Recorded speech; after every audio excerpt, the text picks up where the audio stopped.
आर्यन को लुधियाना के बाहरी इलाके में एक पुरानी हवेली को होटल में बदलने का प्रोजेक्ट मिलता है।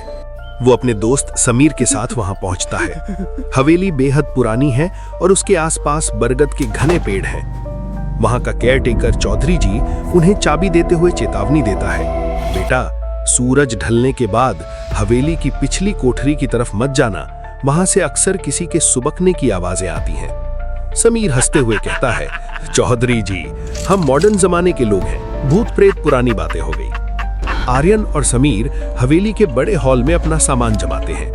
रात के सन्नाटे में अचानक आर्यन को फोन पर किसी का मैसेज आता है, लेकिन नेटवर्क नहीं होने की वजह से वो देख नहीं पाता। तभी समीर को सुनाई देता है ही ही, एक धीमी और तीखी हंसी।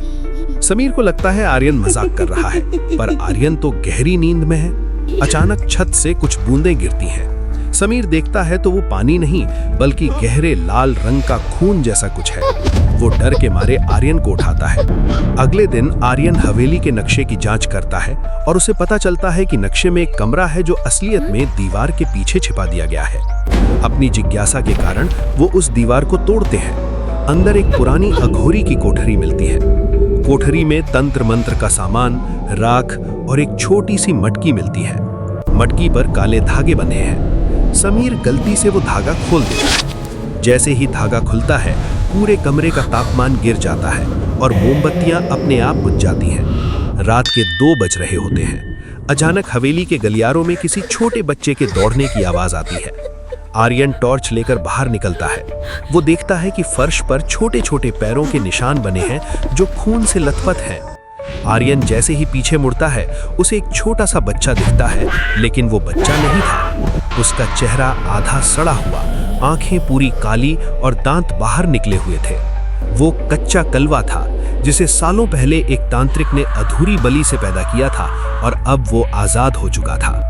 कलवा बिजली की रफ्तार से समीर पर हमला करता है और उसके हाथ पर गहरे नाखून गड़ा देता है। समीर दर्द से चिल्लाता है।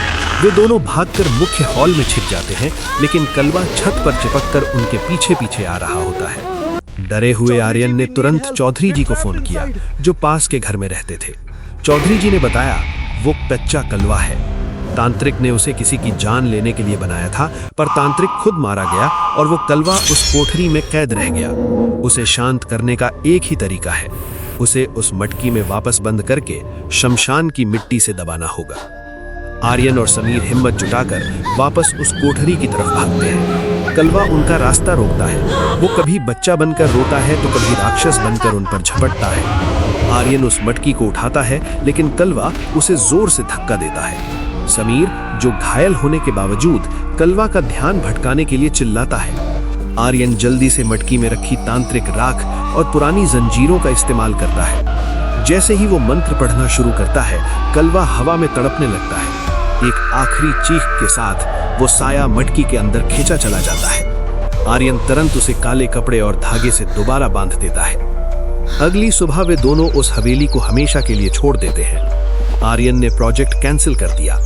जाते जाते वो देखता है कि हवेली की खिड़की पर अभी भी एक छोटे बच्चे के हाथ का निशान बना हुआ है, जैसे वो कह रहा हो, मैं फिर आऊंगा।